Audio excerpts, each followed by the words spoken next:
Jesus said to them all, "If anyone desires to come after me, let him deny himself, and take up his cross daily, and follow me." Do you want to know how to be like Jesus and follow him? Listen to this daily devotional.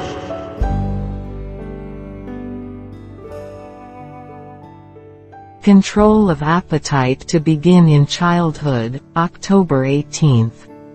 The fear of the Lord is the beginning of knowledge, but fools despise wisdom and instruction. Proverbs 1, verse 7. Not only has disease been transmitted from generation to generation, but parents bequeath to their children their own wrong habits, their perverted appetites, and corrupt passions. Men and women are slow to learn wisdom from the history of the past.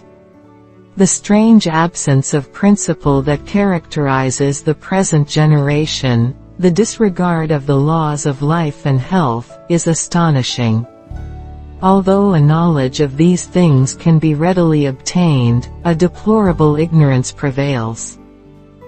With the majority, the principal anxiety is, "What shall I eat?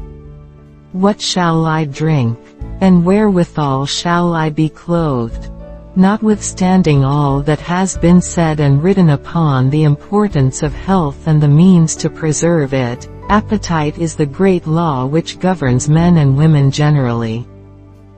What can be done to stay the tide of disease and crime that is sweeping our race down to ruin and to death?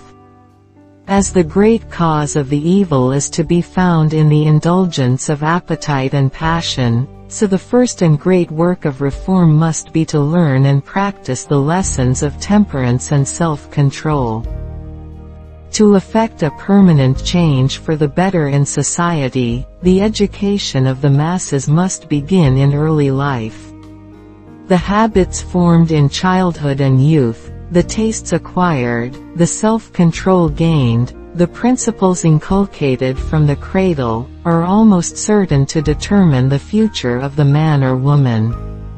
The crime and corruption occasioned by intemperance and lax morals might be prevented by the proper training of the youth.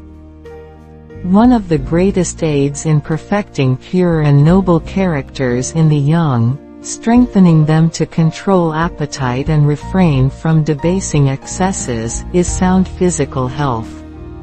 And, on the other hand, these very habits of self-control are essential to the maintenance of health. Especially is youth the time to lay up a stock of knowledge to be put in daily practice through life.